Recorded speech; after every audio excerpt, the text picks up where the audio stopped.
First off, thank you for choosing CaseGuard. We're excited to have you. Now, we are going to go through the video redaction suite to effectively redact video files. Let's pull up a sample file and see how this looks in practice.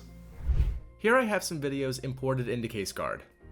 There are 4 ways to redact a video: AI search, tracker, manual redaction, and copy effects. We'll walk through how to use each of them in this video. Before we go into the AI search, let's make sure our video is looking exactly as we need it to. We have a variety of video editing tools here, such as cut, rotate, and change speed. All video and audio effects can be found in the Audio at Tools panel under Effects. You can apply these effects in 4 ways: inputting specific start and end times, marking start and end times on the waveform, press and hold while the audio is playing, or highlighting a range on the waveform and right-clicking. We can also take a screenshot of our video, crop the video, or play the video on a loop. And while we're doing that, we're also making note of what instances of PII we see and hear that needs to be redacted. Let's explore the AI capabilities. In the left-hand panel, click AI Search. Click back to see all the tools available to achieve your desired finished product. If there's audio in the video, you can choose to redact, transcribe, or translate it as well.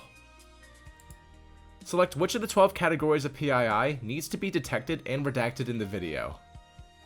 Every selected category can be adjusted to automate as much of the process as possible. Choose the shape of the effects, from an ellipse to a rectangle, triangle, and a diamond. The default effect is adaptive blur, but clicking on the plus icon lets you choose from over 30 redaction and enhancement effects. You can select multiple effects for maximum anonymity or enhancement. Add default redaction reasons. Make sure group by person is checked to avoid a bloated activity panel, and choose what type of effect you want, either a standard redaction, reverse redaction, or a full frame. Adjust the margins of each side of the shape to ensure total coverage. Reference the sample preview on the right side to see how this will look. Selecting Next allows you to go through every category until you are satisfied and ready to run the AI process. Choose to run AI only on a specific range of the video, or run AI on the whole file. If you are redacting 4K, 8K, 360 degree, or drone video, click the checkbox. If your footage is particularly dark, select extra coverage. If you have a video that is very clear, choose precise to limit the number of false positives. For somewhere in the middle, you're going to want to choose optimal.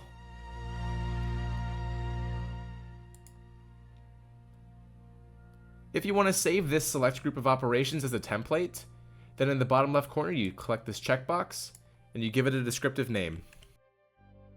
Then hit apply. On the screen, we can see at a glimpse how well the AI worked. If we need to, we can revise the AI's work and make it so the boxes are properly covering all instances of PII. After you adjust the AI's work, right-click and select Keep Tracking. You can see everything the AI caught in the Object Detection panel as well. If there's anything you don't want redacted that the AI caught, it is recommended to disable the redaction rather than deleting it. Deleting an effect deletes it forever, but disabling allows it so that the effect can be put back if necessary. To see detected PII in context, click the target icon to go to the position. If the AI missed a few frames, or for anything it can't detect, use manual redaction or object tracking. You can adjust the box as it appears on the screen for that frame.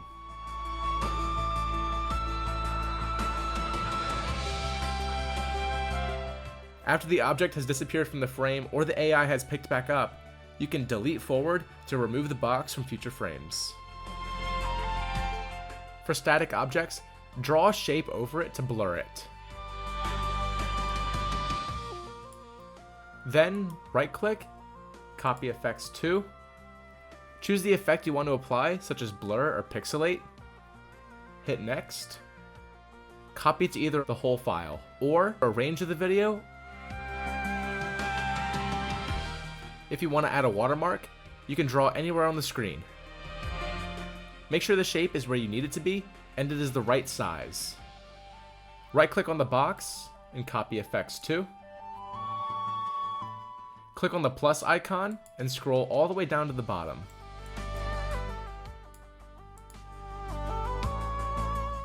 Choose on the page with a plus to add an image, which will most likely be your logo.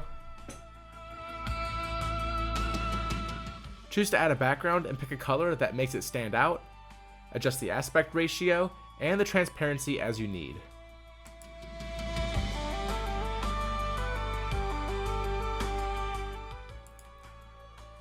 Choose to have the watermark applied to a certain range of the video or to the whole file, and hit apply. If you have one suspect or first party that is amongst a group of people or PII, then utilize reverse redaction to blur everything besides the face or body of the individual. Draw a box, edit effects, choose type, and select reverse. Finally, hit apply. If there are multiple videos from different angles of the same incident, go to File, Merge Files. Select the point of view that makes the most sense, either sequentially or side by side. When merging sequentially, after you add your files, you can rearrange which order they appear in. Add text separators to easily identify which point of view is being seen or to establish times and dates.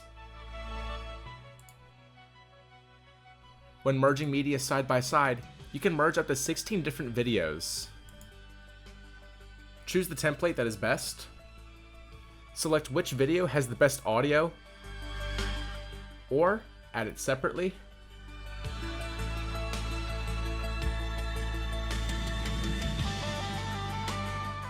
You can use any of the tools we have talked about so far on these merged videos to save yourself some time and not have to go back and watch essentially the same video over and over again. After the video is ready to go, click Export in the top right corner and adjust the name of the exported files as necessary.